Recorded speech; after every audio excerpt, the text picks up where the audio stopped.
لگاؤ سارے لگاؤ نعرہ علی دا پرنا قصیدہ حق دے ولی دا پرنا قصیدہ ایک عام بالے او ایک خاص بالے ایک عام بالے او ایک خاص بالے او جرا خاص بالے سیدہ دلالے جرا خاص بالے سیدہ دلالے نیزے تے چر کے قرآن سنایا نیزے تے چر کے قرآن سنایا سب نو پرایا سب نو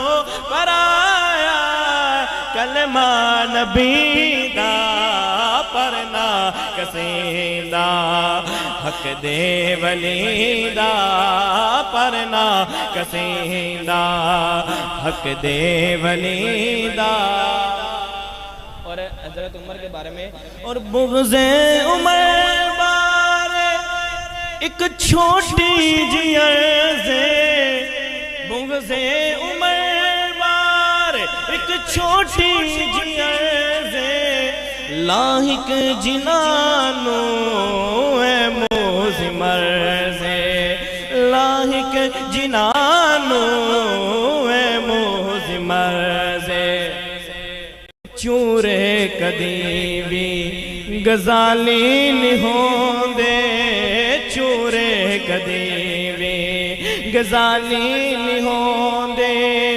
دشمن عمر دے دشمن عمر دے حلالی نہیں ہوندے جلالی نہیں ہوندے کمالی نہیں ہوندے پرنا قصیدہ حق دے ولی دا پرنا قصیدہ حق دے ولی دا اور مل کے لگاؤ سارے لگاؤ نعرہ علی دا نعرہ علی دا دو اشار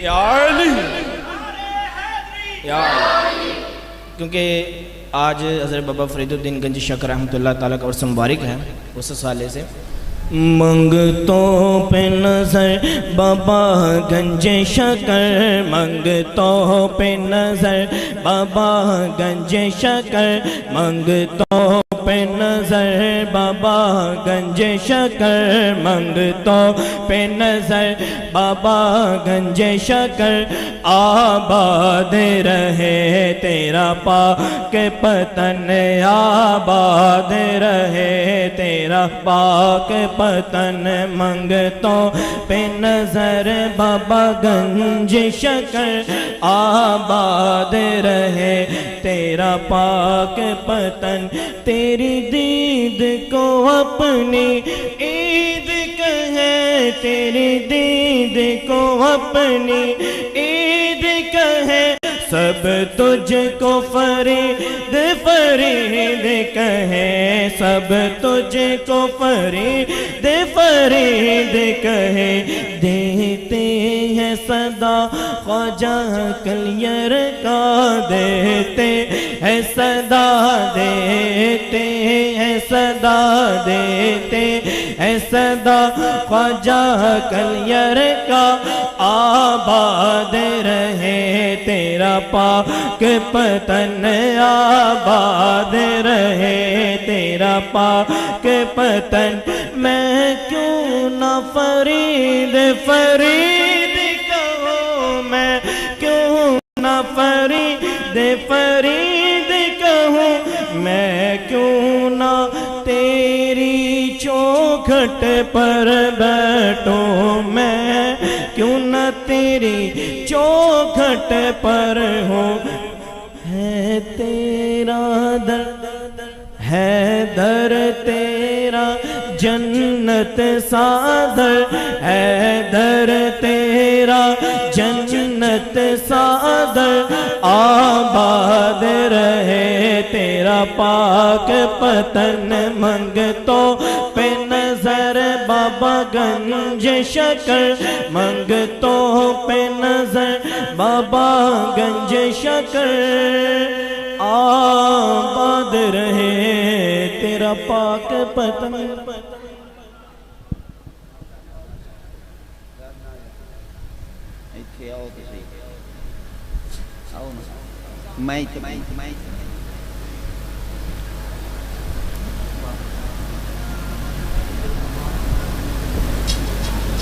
صلی اللہ علیہ یا رسول اللہ وسلم علیکہ یا حبیب اللہ۔ میرے ساتھ مل کے سب نے پڑھنا ہے، انشاءاللہ سرور آئے گا۔ میرے نال پکارو دوستو رل اللہ، میرے نال پکارو دوستو سارے اللہ، سارے یار مدینے ٹر چلے میں رہ گیا کلا، میرے نال پکارو دوستو سارے اللہ۔ جدوں بھی کوئی خوش بخت مدینے جاندا ہے، جدوں بھی کوئی خوش بخت مدینے جاندا ہے، کھورے کیوں میرا دل کملا گھبراندا ہے، کھورے کیوں میرا دل کملا گھبراندا ہے، لکھ سمجھاواں دل نو بئی تو رکھ تسلا، لکھ سمجھاواں دل نو بئی تو رکھ تسلا، سارے یار مدینے ٹر چلے میں رہ گیا کلا، وچ وچھوڑے طیبہ دے کلاواں میں، وچ وچھوڑے طیبہ دے کلاواں میں، نال جے میرے پر ہون اڈیاں میں، نال جے میرے پر ہون اڈیاں میں، کر دیو میرا بھی کر دیو میرا بھی آقا کوئی راس واللہ،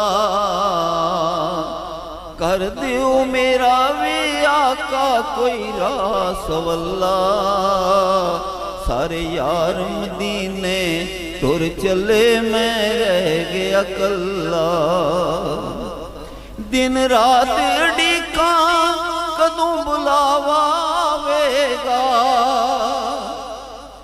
دن رات ڈیکاں کدوں بلاوا آوے گا، کدوں غریب لچار مدینے جاوے گا، ایک روز کرم فرماون گے او انشاءاللہ، ایک روز کرم فرماون گے او انشاءاللہ، کس نو آقا آکھ سناواں دل دیاں گلاں، کس نو آقا آکھ سناواں دل دیاں گلاں، ہاتھ مرائیاں طیبہ دے ول رو سنے ہے کلاں، ہاتھ مرائیاں طیبہ دے ول روز سنے ہے کلاں، لوکی مینوں آکھن ویکھو اے ہویا جے چلا، لوکی مینوں آکھن ویکھو اے ہویا جے چلا، سارے یار مدینے ٹر چلے میں رہ گیا کلا، خالی جے سرکار اے میرا نیکیاں والا پلا، خالی جے سرکار سرکار میرا نیکیاں والا پلہ وسدر وے تیرا سخی دوارا اللہ ماشاءاللہ ادھر بھی ایک نظر کرم دی ادھر بھی ایک نظر کرم دی کر دیو خیری صلاح سارے یار مدینے تر چلے میں رہ گیا کلا میرے نال پکارو دوستو سارے اللہ اللہ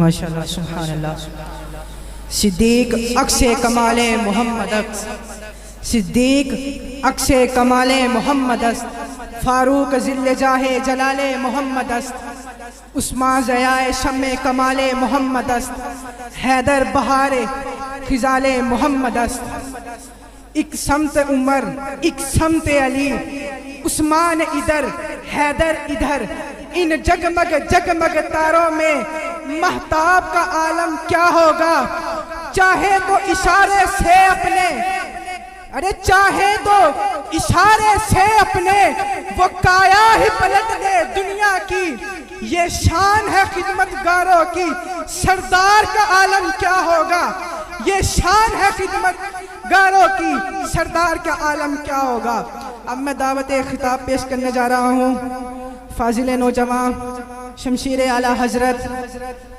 میری مراد حضرت علامہ مولانا ابو احمد امیر علی الطاری المدنی سلمہ الباری ان کی آمد سے پہلے نعرے کا جواب دیجئے گا نعرہ تکبیر نعرہ رسالت نعرہ حیدری نعرہ تحقیق نعرہ تحقیق حسینیت حسینیت ہر صحابی نبی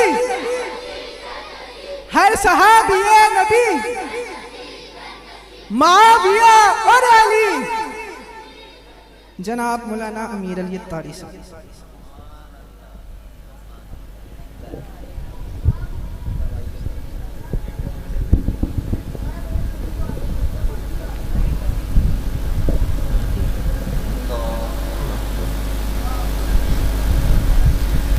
نحمده ونصلي ونسلم على رسوله الكريم أما بعد فأعوذ بالله من الشيطان الرجيم بسم الله الرحمن الرحيم قال الله تبارك وتعالى في كلامه المجيد قل لا أسألكم عليه أجرا إلا المودة في القربى صدق الله العظيم وصدق رسوله النبي الكريم الأمين إن الله وملائكته يصلون على النبي يا أيها الذين آمنوا صلوا عليه وسلموا تسليما درود پاک باواز بلند پڑھ لیے الصلاة والسلام عليك يا سيدي يا رسول الله وعلى آلك وأصحابك يا سيدي يا حبيب الله الصلاة والسلام عليك يا سيدي يا نبي الله وعلى آلك وأصحابك يا رحمة للعالمين صلى الله على النبي الأمي وآله صلى الله عليه وسلم صلاة وسلاما عليك يا سيدي يا سيدي يا مكي يا مدني يا عربي يا قرشي يا هاشمي يا مطلبي يا رسول الله صلى الله عليه وسلم الله رب محمد صلى الله عليه وسلم نحن عباد محمد صلى الله عليه وسلم باغ جنت کے ہیں بہرے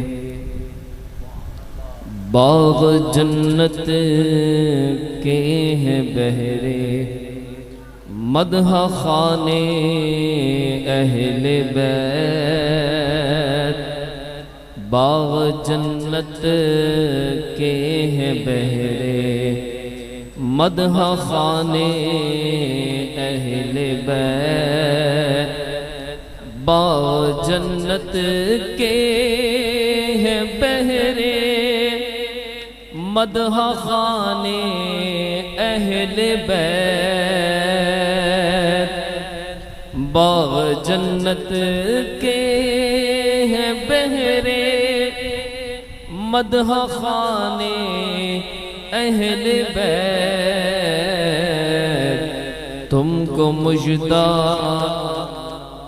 کا اے دشمنان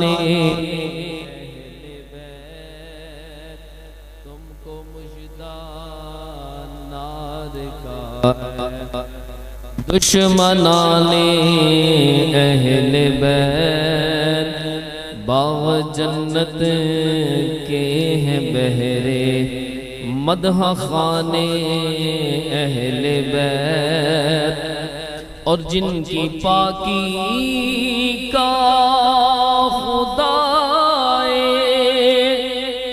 پاک کرتا ہے بیان جن کی پاکی کا خدا پاک کرتا ہے بیان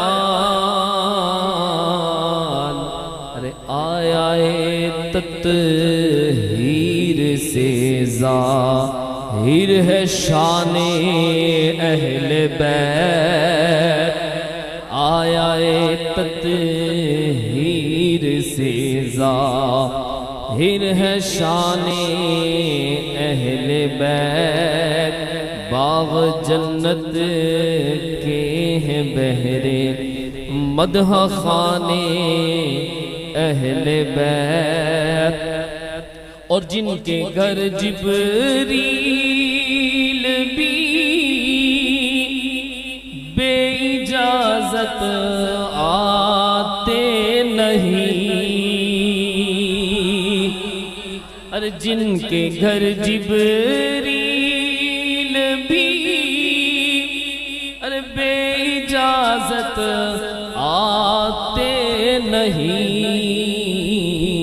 کیوں ارے قدر والے جانتے ہیں قدر و شان اہل بیت ارے قدر والے جانتے ہیں قدر و شان اہل بیت باغ جنت کے ہیں بہرے مدح خانے اہل بیت اور بے ادب گستاخ فرقے کو سنا دے اے حسن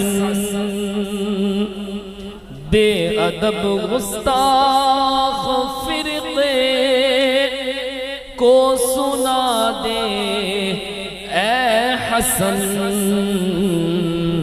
ارے یوں کہا کرتے ہیں سنی داستان اہل بیت یوں کہا کرتے ہیں سنی داستان اہل بیت باغ جنت کے ہیں بہرے مدح خانے اہل بیت تم کو مجدہ نار کا ہے دشمنان اہل بیت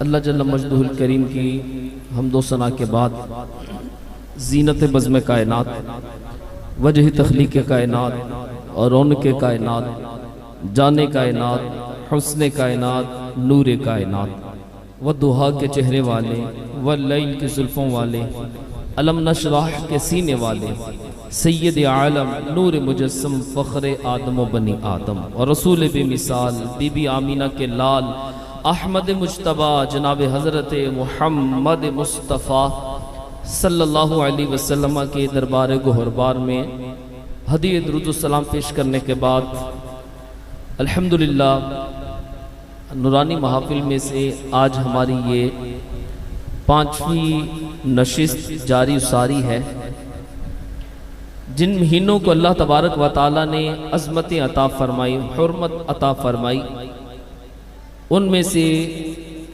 ایک مہینہ ماہ محرم الحرام بھی ہے۔ تو اس مہینے کو بہت ساری نسبتیں حاصل ہیں، اور نسبت کے حوالے سے ایک بات یاد رکھیے گا، نسبت ہی بندے کو عظیم بنا دیتی ہے اور نسبت ہی بندے کو پستیوں میں گرا دیتی ہے۔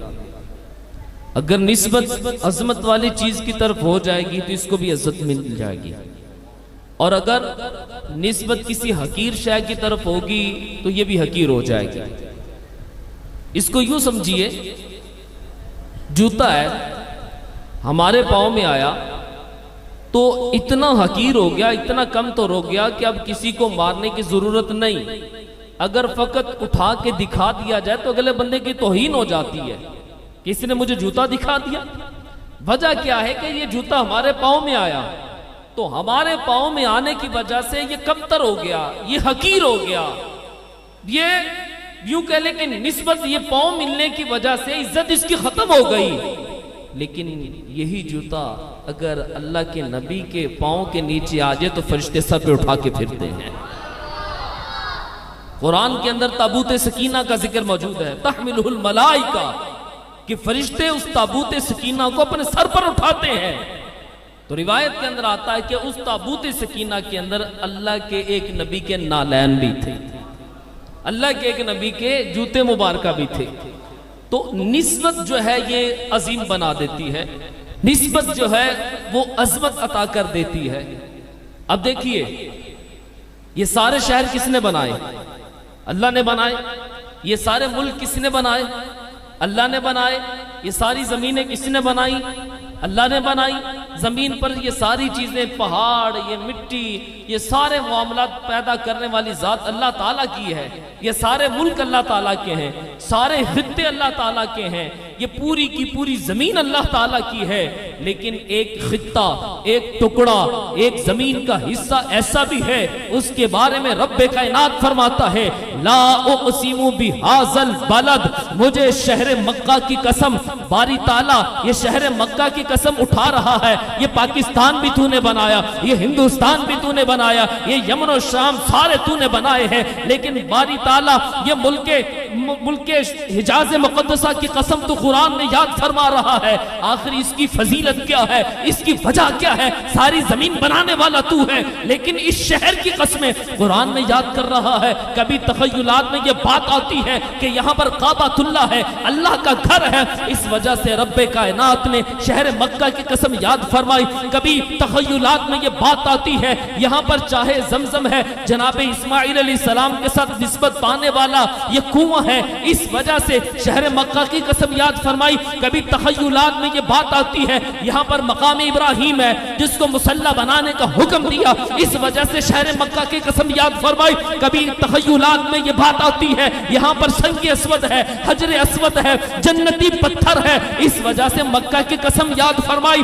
لیکن جب قرآن کا اگلا حصہ پڑھتے ہیں بات روز روشن کی طرح عیاں ہو جاتی ہے، واضح ہو جاتی ہے کہ رب کائنات جو شہر مکہ کی قسمیں اٹھا رہا ہے وہ کعبۃ اللہ کی وجہ سے نہیں، رب کائنات شہر مکہ کی قسمیں اٹھا رہا ہے وہ مقام ابراہیم کی وجہ سے نہیں ہے، رب کائنات شہر مکہ کی قسمیں اٹھا رہا ہے وہ چاہے زمزم کی وجہ سے نہیں۔ فرمایا لا اقسم بہذا البلد، مجھے شہر مکہ کی قسم، مولا کیوں مکہ کی قسمیں؟ فرمایا وانت حل بہذا البلد، سن لو مکہ کی قسمیں اس لیے اٹھا رہا ہوں کہ مکہ کی مٹی نے مصطفیٰ کی تلیاں نہیں، تلیوں سے لگنے والی نالین کے بوسے لیے۔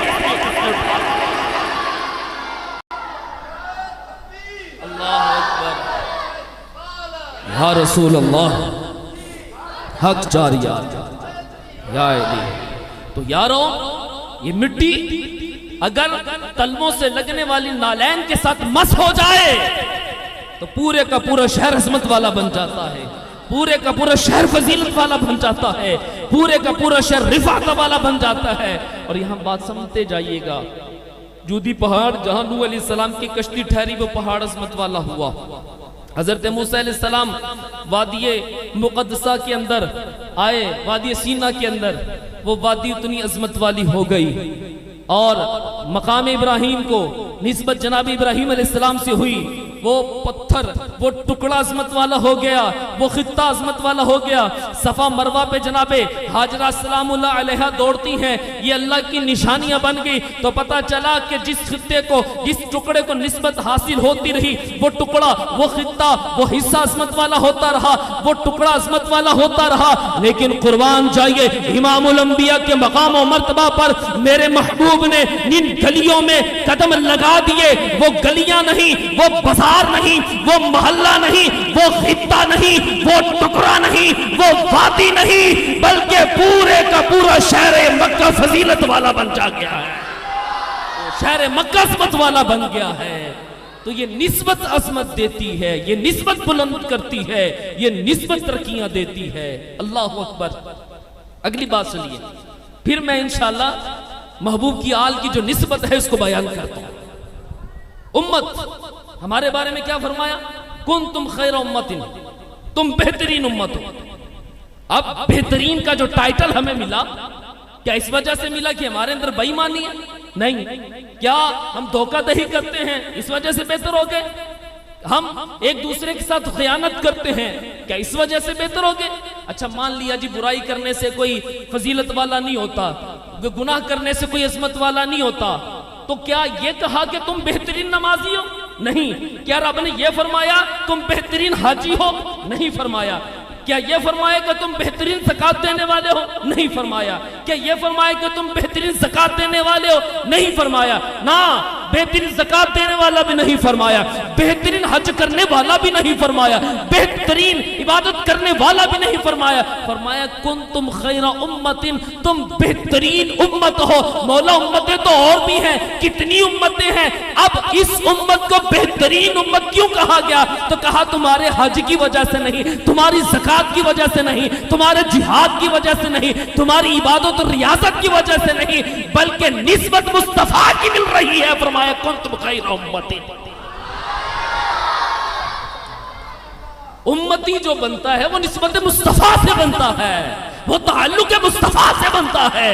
مصطفیٰ کا تعلق ملا، حضور کی نسبت ملی، حضور کا فیض ملا، تو فرمایا جب نسبت یہ ہو گئی کہ یہ امت مصطفیٰ کی امت ہے، پھر یہ نہیں دیکھا بہترین حج ہے نہیں ہے، بہترین زکوٰۃ ہے نہیں ہے، بہترین جہاد ہے نہیں ہے، یہ دیکھا ہے نسبت مصطفیٰ ہے۔ فرمایا کنتم خیر امت، جتنی بھی امتیں آئی تم ان میں بہترین امت بن گئی۔ یہ ہے نسبت مصطفیٰ۔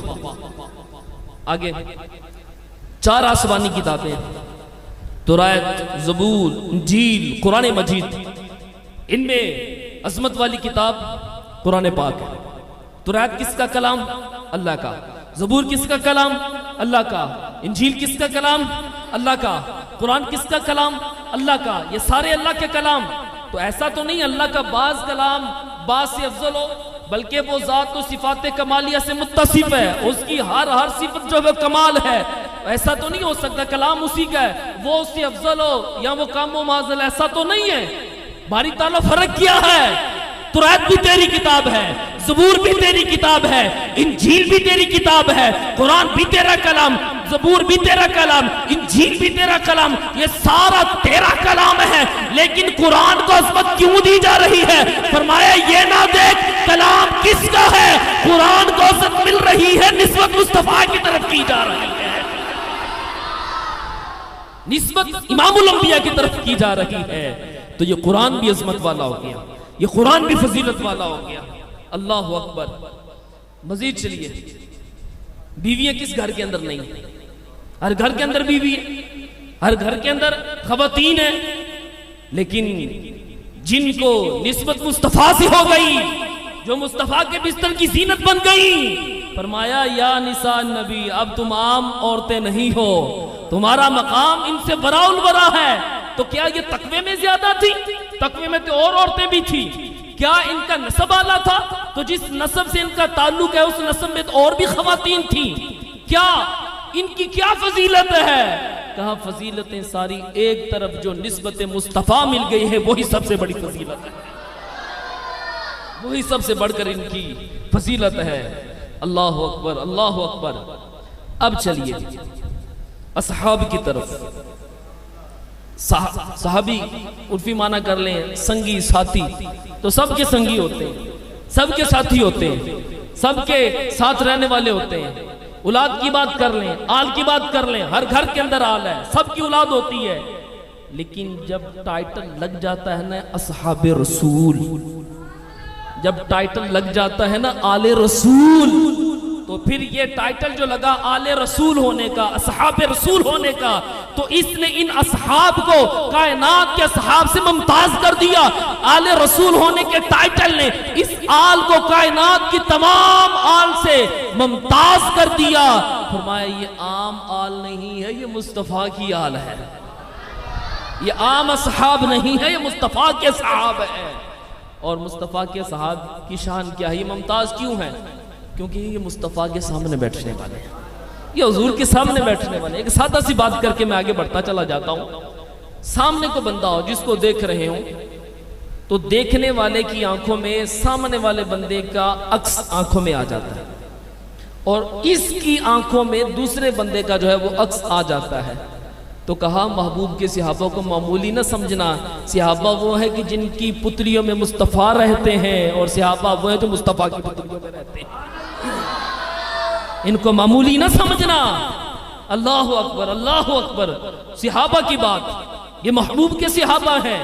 میرے اور آپ کے آقا صلی اللہ تعالی علیہ وسلم نے ارشاد فرمایا، اللہ تبارک و تعالی نے کائنات میں مجھے اپنے لیے چن لیا، اور پھر فرمایا اللہ نے کائنات میں میرے لیے میرے صحابہ کو چن لیا، اور پھر فرمایا میرے صحابہ میں سے میرے 4 یاروں کو چن لیا، میرے لیے ابو بکر صدیق کو چن لیا، میرے لیے فاروق اعظم کو چن لیا، میرے لیے عثمان غنی کو چن لیا، میرے لیے مولا علی کو چن لیا۔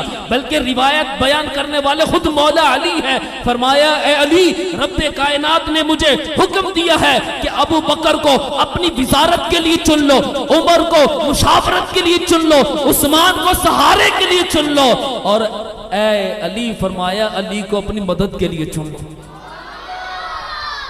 اللہ اکبر۔ یہ محبوب کے صحابہ ہیں، یہ محبوب کے صحاب کی فضیلت ہے۔ اور فرمایا اللہ تبارک و تعالی نے سب سے پکیزہ دل، سب سے ستھرے دل جن کے دیکھے ان کو میرا صحابی بنا دیا، اور صحاب کا انتخاب کرنے والی ذات یہ رب کائنات کی ہے۔ تو اب جو اصحاب پر زبان درازی کرے، اصحاب پر بھونکے، وہ ایمان والا نہیں ہو سکتا۔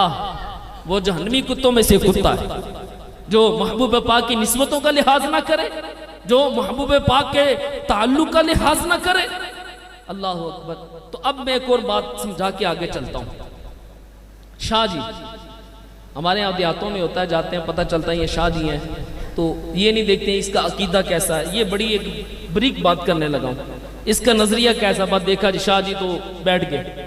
اور یہ بات یاد رکھیے گا تاکہ یہ بات سمجھنے کے بعد عظمت اہل بیت سمجھنا ہمارے لیے آسان ہو جائے۔ یہ اہل بیت کا نام لے کر ہر کوئی چورن نہ بیچے، تاکہ ہمیں پتہ چل جائے کہ اہل بیت ہے کیا، ان کا عقیدہ کیا ہے، پھر ان کی فضیلت اور ان کی عظمت کیا ہے۔ ٹھیک ہے، عقیدہ درست نہیں ہے تو کوئی تعلق نہیں ہے، اگر عقیدہ صحیح نہیں ہے تو اس کا نسب اس کو فائدہ نہیں دے گا، یہ چیزیں فائدہ نہیں دیں گے۔ اب آپ کہیں گے حضرت جی کی کیسی بات کر دی، تو میں کہوں گا ذرا چلیے، حضرت عباس رضی اللہ تعالیٰ عنہ کون ہے، یہ بھی آل کے اندر شامل ہے۔ حضرت امیر حمزہ رضی اللہ تعالیٰ عنہ یہ بھی آل میں شامل ہے۔ آل کی 3 قسمیں ہیں، آل نسب کہ جن سے میرا آقا صلی اللہ تعالی وسلم کا نسب چلا، جناب حضرت عبداللہ رضی اللہ تعالیٰ عنہ، حضرت امیر حمزہ رضی اللہ تعالیٰ عنہ، جناب حضرت عباس رضی اللہ تعالیٰ عنہ، یہ اہل بیت میں شامل ہیں، یہ آل میں شامل ہیں۔ مجھے بتائیے کیا ابو لہب سکا چچا نہیں تھا؟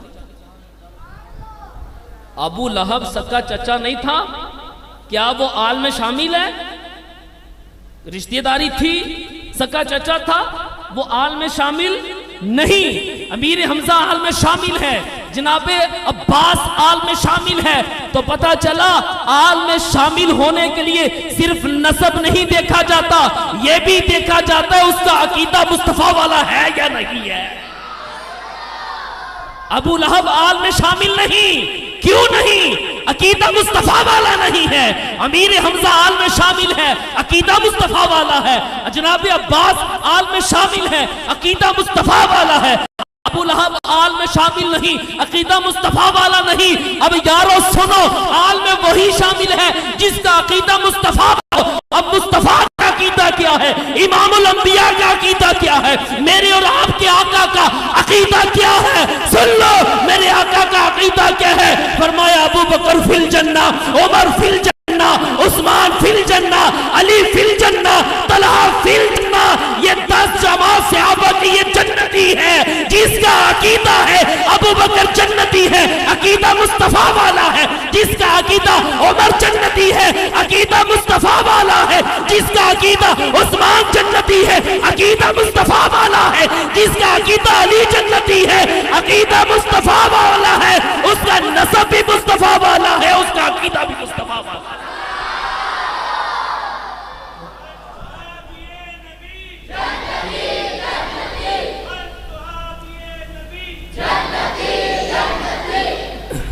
عقیدہ مصطفیٰ والا ہونا ضروری ہے، نظریہ مصطفیٰ والا ہونا ضروری ہے.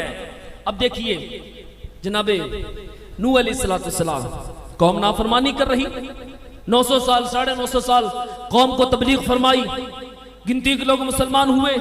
فرمایا اے نوح کشتی بنائیے. اچھا بعض روایت کے اندر آتا ہے عرض کی باری تعالیٰ کشتی کیسی بنائی جائے. اس کا حوالہ ملا تو انشاءاللہ میں اس کو ضرور بیان کروں گا، لیکن علماء نے لکھا ہے فرمایا کشتی کیسی، 5 تختے لینے ہیں.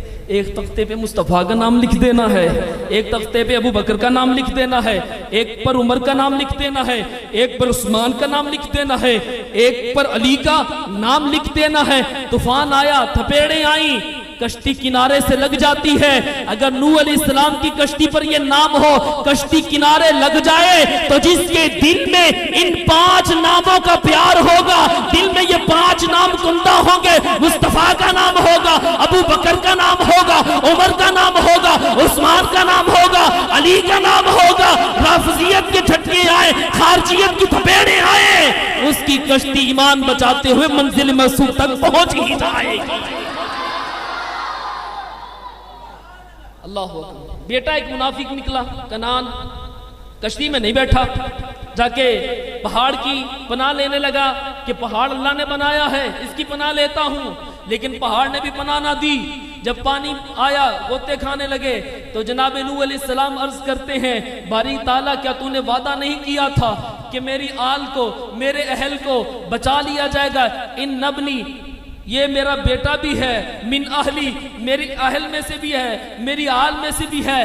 2 نسبتیں جناب نوح علیہ السلام نے اللہ کی بارگاہ میں بیان کی. باری تعالیٰ یہ میرا بیٹا بھی ہے، میری آل بھی ہے. لیکن رب کریم نے فرمایا لیس من اہلن، یہ نہیں فرمایا تمہارا بیٹا نہیں ہے، بیٹا ہے، لیکن فرمایا لیس من اہلن، یہ تمہاری آل میں سے نہیں ہے. بیٹا ہے لیکن عقیدہ آپ والا نہیں ہے، نظریہ آپ والا نہیں ہے، اعتقاد آپ والا نہیں ہے. بیٹا ہے لیکن آپ کی اہل میں سے نہیں ہے. پتہ چلا جو نسب تو بتائے کہ میں فلاں ہوں، میرا تعلق فلاں ہے، لیکن عقیدہ مصطفیٰ والا نہیں ہے. عقیدہ یہ ہے کہ مصطفیٰ کے صحابہ کو معاذ اللہ برا کہے، عمر کو معاذ اللہ برا کہے، عثمان کو معاذ اللہ برا کہے، علی کو معاذ اللہ برا کہے. نسب جو بھی ہو لیکن وہ آل میں شامل نہیں ہے. آل میں وہی شامل ہے جس کا نظریہ بھی مصطفیٰ، نظریہ بھی مصطفیٰ والا ہے. اللہ اکبر، اللہ اکبر. تو پتہ چلا کہ عقیدہ مصطفیٰ والا ہونا ضروری ہے.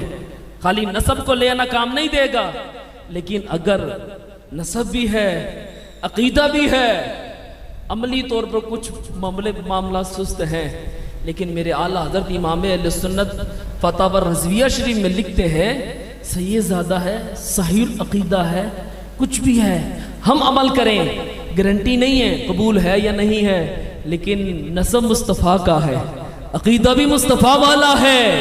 فرمایا اس کا ہر عمل قبول ہی قبول ہے. یہ تعلق مصطفیٰ ہے، یہ نسبت مصطفیٰ ہے. اب چلیے صحاب کے والے سے بیان کرتا ہوں، آگے میں نکلتا چلا جا رہا ہوں تاکہ وقت کے اندر اپنی گفتگو کو میں سمیٹ سکوں. مصطفیٰ کریم صلی اللہ علیہ وسلم نے فرمایا کہ اللہ تعالیٰ نے میرے صحابہ میں سے میرے لیے میرے 4 یاروں کو چن لیا. کون؟ جناب ابو بکر، جناب عمر، جناب عثمان، جناب علی رضی اللہ تعالی عنہم. اچھا، حضرت ابو بکر صدیق رضی اللہ تعالیٰ کا اصل نام ابو بکر نہیں ہے، یہ تو کنیت ہے نا. اصل نام عبداللہ ہے یا عبد الرحمن ہے. عبد الرحمن ہو یا عبداللہ ہو، یہ پہلا حرف کیا آ رہا ہے؟ عین. پہلا حرف کیا آ رہا ہے؟ عبداللہ نام کس سے شروع ہوتا ہے؟ عین سے. میرے مصطفیٰ کے پہلے یار عبداللہ نام سٹارٹ کس سے ہو رہا ہے؟ عین سے. میرے آقا کے دوسرے یار، دوسرے صحابی، دوسرے خلیفہ جناب عمر نام کس سے سٹارٹ ہو رہا ہے؟ عین سے. میرے آقا کے تیسرے صحابی، تیسرے یار، تیسرے خلیفہ جناب عمر، جناب عثمان نام کس سے سٹارٹ شروع ہو رہا ہے؟ عین سے. میرے آقا کے چوتھے یار، میرے آقا کے چوتھے خلیفہ مولا علی، علی کا نام کس سے سٹارٹ ہو رہا ہے؟ عین سے. پہلے یار نام عین سے شروع ہو رہا ہے، دوسرے یار نام عین سے شروع ہو رہا ہے، تیسرے یار نام عین سے شروع ہو رہا ہے، چوتھے یار نام عین سے شروع ہو رہا ہے. عین کا کیا معنی ہے؟ عربی کے اندر عین آنکھ کو بھی کہتے ہیں، عربی کے اندر عین چشمے کو بھی کہتے ہیں، گھٹنے کو بھی کہا جاتا ہے. تو فرمایا میرے ان صحابہ کے بارے میں زبان تان دراز نہ کرنا، کچھ تو میری آنکھوں کا نور ہے، کچھ میرے فیضان کے چشمے ہیں. یہ کوئی اتفاق ہے؟ یہ اتفاق نہیں ہے، یہ رب ذوالجلال کا انتخاب ہے. یہ رب ذوالجلال کا انتخاب ہے. اچھا پھر دیکھیے جناب ابو بکر، ابو بکر کا نام شروع ہو رہا ہے الف سے. کس سے سٹارٹ ہو رہا ہے؟ الف سے. عربی قاعدہ کہاں سے سٹارٹ ہوتا ہے؟ الف سے. ابو بکر کا نام کہاں سے شروع ہو رہا ہے؟ الف سے. پہلے یار یہ ہیں، پہلے خلیفہ یہ ہیں، اور حروف تہجی کا قاعدہ کہاں ختم ہوتا ہے؟ یا پہ. میرے آقا کے چوتھے یار، چوتھے خلیفہ علی المرتضی، علی کا اختتام نام کا کہاں ہو رہا ہے؟ یا سے. پتہ چلا قاعدہ صحیح جو ہے وہ شروع ابو بکر کی الف سے ہوتا ہے، مولا علی کی یا سے ختم ہوتا ہے. سیدھا قاعدہ ابو بکر سے شروع ہوتا ہوا، جناب عمر سے ہوتا ہوا، جناب عثمان سے ہوتا ہوا، جناب علی تک پہنچتا ہے. تو پتہ چلا جو نیچے سے پڑھانا شروع کرے وہ الٹا قاعدہ پڑھا رہا ہے، سیدھا قاعدہ نہیں ہے. سیدھا قاعدہ ابو بکر سے شروع ہوتا ہے، علی پر ختم ہوتا ہے. ہاں جی تو گل سمجھ آئیے. سیدھا قاعدہ کہاں سے شروع ہوتا ہے؟ ابو بکر سے، اور مولا علی کی یہاں پر ختم ہوتا ہے. تو پتہ چلا جو نیچے سے شروع کرتے ہیں وہ الٹے قاعدے پڑھاتے ہیں. یہ رب کا انتخاب ہے، یہ محض اتفاق نہیں ہے. اللہ اکبر، اللہ اکبر، اللہ اکبر. کیا کہنے سے آپ کے. اب ذرا آل کی بھی بات سنیے. اصحاب بھی ممتاز ہے، محبوب کی آل بھی ممتاز ہے. یارو یہ بات یاد رکھیے گا، نسبت ملی نا، مٹی کو ملی، اس کی قسم رب قرآن میں یاد فرما رہا ہے. عورتوں کی نسبت ہوئی، ان کا ذکر قرآن میں. اچھا جو مٹی لگ کے چلی گئی وہ عظمتوں والی بن گئی، تو پھر محبوب کی آل کے بارے میں، حسنین کریمین کے بارے میں کیا کہو گے جو مصطفیٰ کی پشت پر سوار ہوتے، مصطفیٰ کی گود میں بیٹھ رہے ہیں. جیسے مفتی صاحب فرما رہے تھے، ان کی نسبت یہ ہے کہ ان کے بطن میں سب سے پہلی خوراک جو جاتی ہے وہ مصطفیٰ کا لعاب دہن اقدس ہے. اور وہ لعاب دہن اقدس اگر کھاری کنویں میں پڑے وہ شہ سے میٹھی ہو جائے. یہ آل کا مقام ہے. اور پھر کیا فرما؟ قُلْ لَا أَسْأَلُكُمْ عَلَيْهِ أَجْرًا إِلَّا الْمَوَدَّةَ فِي الْقُرْبَى. محبوب آپ فرما دیجئے کہ میں تم سے کوئی اجر طلب نہیں کرتا. کس چیز کا اجر؟ کس چیز کا بدلہ؟ بعض لوگ کہتے ہیں جی سابق تو دینے والا اللہ تعالیٰ ہے، حضور نے ہمیں کیا دیا؟ حضور تو بس پیغام لے کر آئے، دینے والی ذات اللہ تعالیٰ کی ہے. تو مجھے بتائیے، میں آپ سے کہوں کہ میں کسی چیز کا بدلہ نہیں مانگتا، تو یہ بات اس کا تقاضا کرتی ہے کہ کچھ نہ کچھ میرے احسانات آپ پر ہیں. بغیر احسانات سے میں آپ سے یہ کبھی بھی مطالبہ نہیں کر سکتا کہ میں آپ سے بدلہ نہیں مانگتا. تو یہ کہنا قرآن کے اندر ہے. محبوب فرما دو میں تم سے بدلہ نہیں چاہتا. کیوں بدلہ کیوں نہیں چاہتا؟ فرمایا تم مجھے دے کیا سکتے ہو؟ میں تو خود داتا بن کر تشریف لایا، تم مجھے کیا دے سکتے ہو؟ تو میں تم سے بدلہ نہیں چاہتا۔ تم بتوں کے آگے جھک رہے تھے، تمہیں اٹھا کے اللہ وحدہ لا شریک کے حضور کھڑا کر دیا۔ تم اندھیروں میں بھٹک رہے تھے، تمہیں نور کے راستوں پر چلا دیا، تمہیں ہدایت کے لیے قرآن دے دیا، تمہیں رحمان سے ملا دیا، تمہیں ایمان دے دیا، تمہیں اعتقاد دے دیا، یہ سارا کچھ تمہیں دے دیا، لیکن اس پر تم سے کوئی صلہ نہیں مانگتا، تم سے کوئی بدلہ نہیں مانگتا، پھر کیا چاہیے؟ اچھا، یہاں پر ایک سوال وارد ہوتا تھا۔ پہلے انبیاء کرام جو تبلیغ فرما کے گئے وہ فرماتے تھے ان اجری علی اللہ، ہمارا جو اجر ہے وہ اللہ پر ہے، ہم بدلہ نہیں لیتے، ہمارا اجر جو ہے وہ اللہ پر ہے۔ تو آپ تو امام الانبیاء ہیں، آپ تو وجہ تخلیق کائنات ہے۔ جب دیگر انبیاء کرام نے بدلہ نہیں لیا، انہوں نے صلہ نہیں مانگا، تو محبوب پاک نے ایک صلہ کیوں مانگ لیا؟ محبوب پاک کی صلہ نہ مانگتے، لیکن رب جانتا تھا لوگ اعتراض کریں گے، فرمایا پہلے پڑھو، پہلے کیا رہا ہے؟ قل، یہ محبوب اپنے پاس سے نہیں کہہ رہے بلکہ قل یہ بتا رہا ہے، رب نے حکم دیا ہے، محبوب آپ اپنی طرف سے نہیں کہہ رہے بلکہ رب فرما رہا ہے، ان سے کہو، ان سے مطالبہ کرو کہ میں تم سے بدلہ نہیں مانگتا۔ مولا کیا کرنا ہے؟ فرمایا الا المودۃ فی القربى، فقط میری آل سے پیار کرنا ہے، ان سے مودت کرنی ہے۔ اچھا جی، مودت کیا ہوتی ہے؟ اگر کسی کے درمیان محبت ہو نا اور ان کے درمیان جدائی ہو جائے تو وہ مرتے نہیں، وہ زندہ رہتے ہیں۔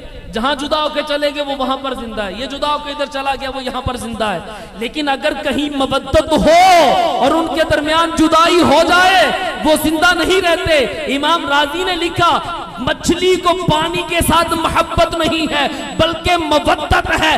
مچھلی کو پانی سے جدا کیا جائے، مچھلی کی حیات ختم ہو جاتی ہے، مچھلی کی زندگی ختم ہو جاتی ہے، مچھلی کی بقا ختم ہو جاتی ہے، کیونکہ مچھلی کو پانی کے ساتھ محبت نہیں ہے، مودت ہے۔ ہمیں حکم دیا اہل بیت کے ساتھ محبت نہیں کرنی بلکہ مودت کرنی ہے۔ مودت کا کیا مطلب ہے کہ اگر اہل بیت کی مودت نکل جاتی ہے تو ایمان مردہ ہو جاتا ہے، ایمان کا بچے گا کچھ نہیں، ایمان کے پلے کچھ نہیں رہے گا۔ ایمان کی بقا ہے تو مودت مصطفیٰ میں ہے، ایمان کی بقا ہے تو الفت مصطفیٰ میں ہے، محبوب کی آل کی الفت میں ہے، محبوب کی عطرت کی محبت میں ہے۔ اگر یہ محبت نکل جاتی ہے، یہ مودت نکل جاتی ہے، پیچھے ایمان خالی رہ جاتا ہے، ایمان کے بعد کچھ بھی نہیں۔ تو یہ مودت کا ہمیں حکم دیا گیا، اس کو اپنانے کا حکم دیا گیا، اہل بیت سے مودت کر۔ اچھا یا رسول اللہ صلی اللہ علیہ وسلم، یہ مودت کیوں؟ کیا آل اپنی ہے اس لیے مودت کا حکم دیا جا رہا ہے؟ آل سب کو پیاری ہوتی ہے، آپ کو بھی آل پیاری، اس لیے کہا جی میری آل سے مودت کرو۔ لیکن علماء لکھتے ہیں یہاں پر بھی سمجھو، یہاں پر بھی امت کا درد ہے، یہاں پر بھی امت کا درد ہے۔ وہ کیا؟ فرمایا یہ میری آل کے جتنے نیڑے ہوں گے اتنا ہی رب کا اس امت کو قرب ملتا چلا جائے۔ تو یہاں پر بھی امت کا درد ہے، یہاں پر بھی امت کی محبت ہے۔ اللہ اکبر، اللہ اکبر، اللہ اکبر۔ اور رسول اللہ صلی اللہ تعالی وسلم کی محبت کا جو مرکز آل میں سے وہ حسنین کریمین کی ذات ہے، وہ امام حسین رضی اللہ تعالیٰ کی ذات مبارکہ ہے، جو مرکز مصطفیٰ ہے، جو محبت مصطفیٰ کا مرکز ہے، جن پر میرے آقا کی نگاہیں ہیں، جن پر میرے آقا کی شفقت بھری نگاہیں ہیں۔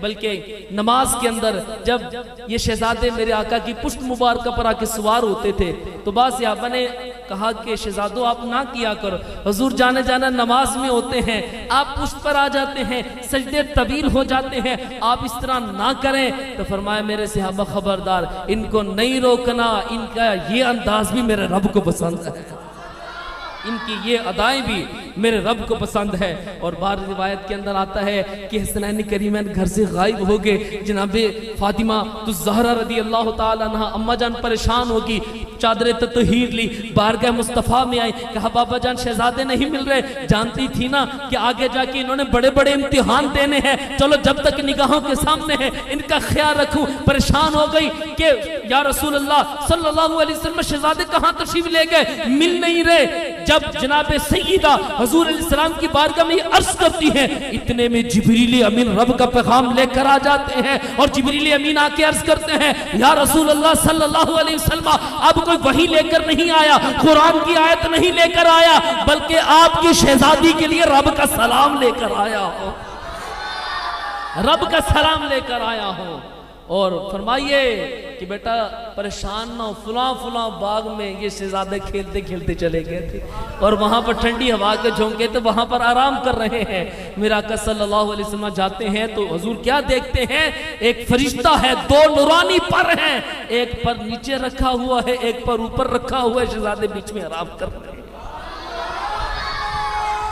اللہ اکبر۔ اور سنیے میرے آقا کی شان کیا ہے۔ حضرت حذیفہ بن یمان رضی اللہ تعالیٰ صحابی رسول ہیں، ان کا گھر مسجد نبوی سے کچھ فاصلے پر ہے، اور ایک دن ماں نے پوچھا بیٹا کب سے حضور علیہ السلام کی بارگاہ میں حاضر ہوئے؟ کہا ماں جی کافی دن ہو گئے۔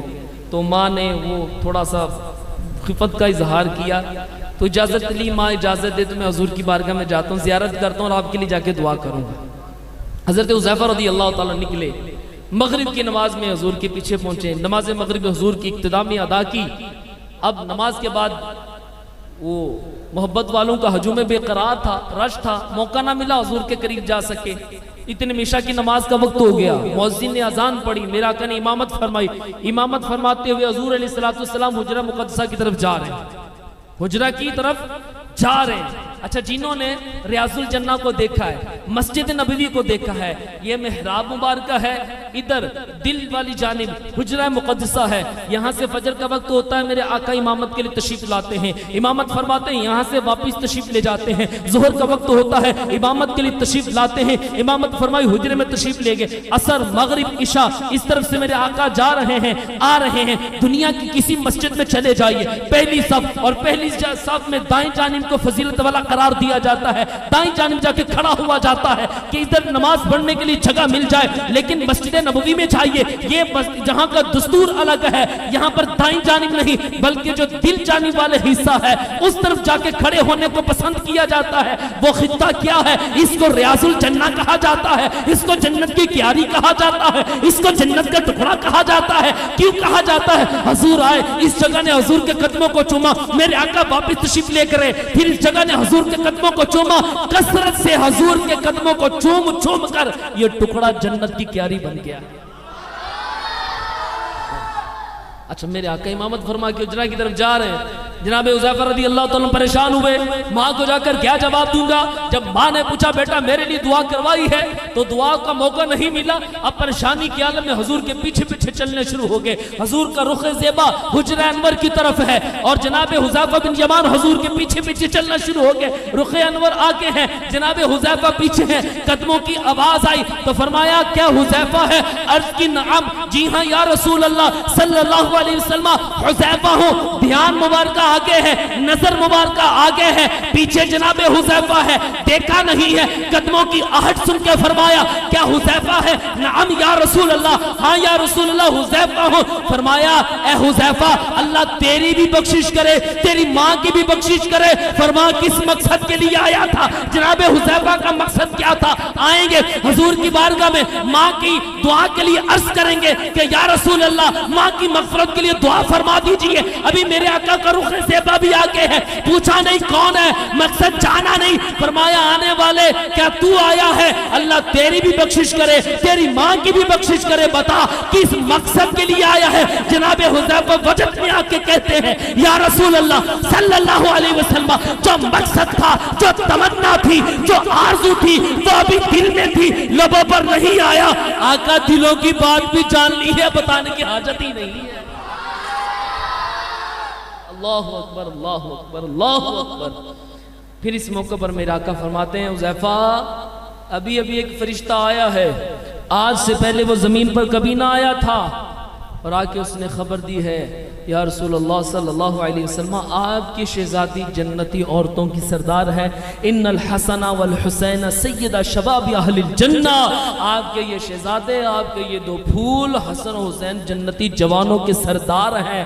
اچھا میرے آقا صلی اللہ تعالی وسلم نے جب وصال فرمایا تو جناب امام حسن مجتبیٰ کی عمر مبارکہ 7 سال ہے، جناب حسین رضی اللہ تعالیٰ عنہ کی عمر مبارکہ 6 سال ہے، اور یہ فرمان بچپن میں سنایا تھا کہ ان الحسن والحسین سیدہ شباب اہل الجنہ، یہ حسن بھی یہ حسین بھی جنتی جوانوں کے سردار ہیں۔ یہ کب فرمایا ہے؟ کہ جب بالکل بچپن کا عالم ہے، کچھ سال ہی عمر ہے، حضور اس وقت فرما رہے ہیں حسن بھی جنتی جوانوں کا سردار ہے، حسین بھی جنتی جوانوں کا سردار ہے۔ تو مجھے بتائیے کہ بچپن کے عالم میں جنتی جوانوں کے سردار ہیں، تو جب حسنین کریمین پر جوانی آئی ہوگی، شباب آیا ہوگا، پھر ان کے مقام کا عالم کیا ہوگا،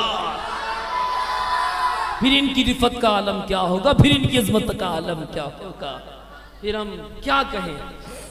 ہم یہی کہتے ہیں باغ جنت کے ہیں بہرے مدح خانے اہل بیت، باغ جنت کے ہیں بہرے مدح خانے اہل بیت،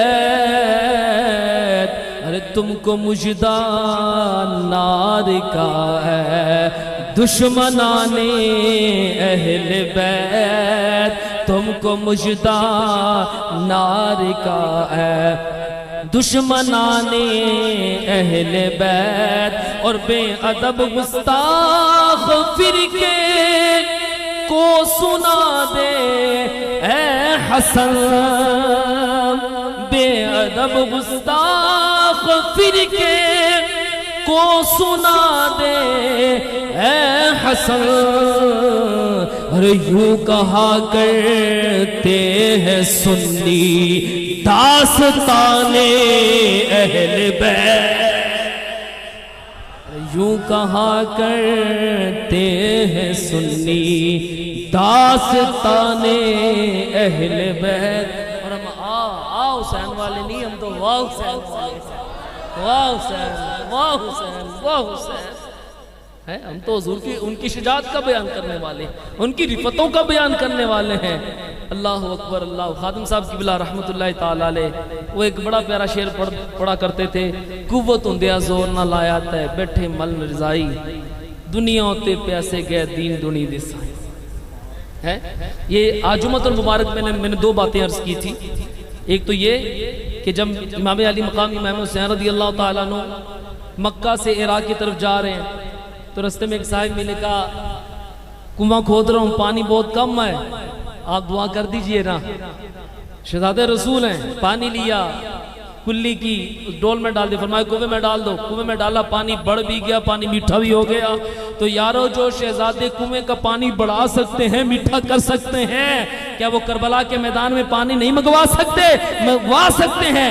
امت کو بتانا ہے کہ اللہ کی رضا پر کیسے راضی رہنا ہے، اس کی تقدیر پر راضی کیسے رہنا ہے۔ اور یہ بھی عرض کیا تھا تاریخ کے اندر یہ نہیں ملتا کہ جناب علی اصغر کو گود کے علاوہ زمین پر لٹایا ہو، وہ کسی نہ کسی کی گود میں ہے، اگر گود نہیں ہے تو اس کو جھولے میں رکھا گیا ہے، زمین پہ کیوں نہیں لٹایا جا رہا؟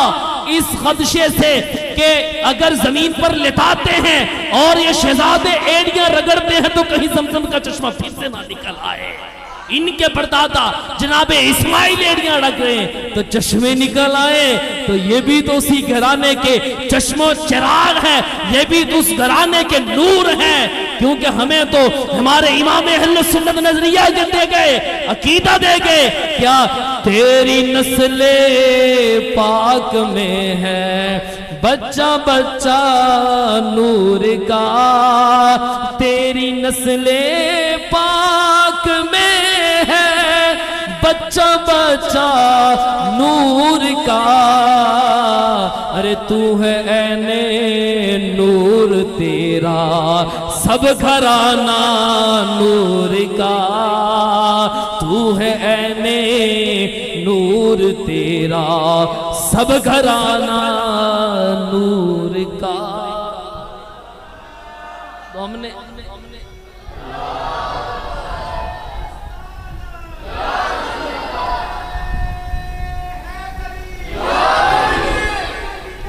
زندہ باد زندہ باد مردہ باد مردہ باد حق جاری ہار۔ تو یہی اعزاز، یہی عقیدہ، یہی نظریہ ہم نے تھام کے رکھنا ہے۔ ہمارے ہاتھوں میں محبوب کے صحاب کا دامن بھی ہونا چاہیے، ہمارے ہاتھوں میں محبوب کی آل کا دامن بھی ہونا چاہیے۔ اس میں کمی آئی پھر بھی گئے، اس میں کمی آئے پھر بھی گئے، یہاں پر کمی نہیں، اس میں بڑھوتری ہونی چاہیے۔ تو انشاءاللہ ہم حسینی مشن کو اپنائیں گے، انشاءاللہ ہم حسینی کردار کو اپنائیں گے، اپنی سیرت امام علی مقام امام حسین رضی اللہ تعالیٰ عنہ کی سیرت کے مطابق کرنے کی کوشش کریں گے۔ اللہ تعالیٰ ہم سب کو برکتیں عطا فرمائے، آپ کا یہاں پر آنا اپنی بارگاہ میں قبول و منظور فرمائے۔ وآخر دعوانا ان الحمدللہ رب العالمین۔ ایک بار الحمد شریف 3 دفعہ سورہ اخلاص پڑھ لیجئے، پھر انشاءاللہ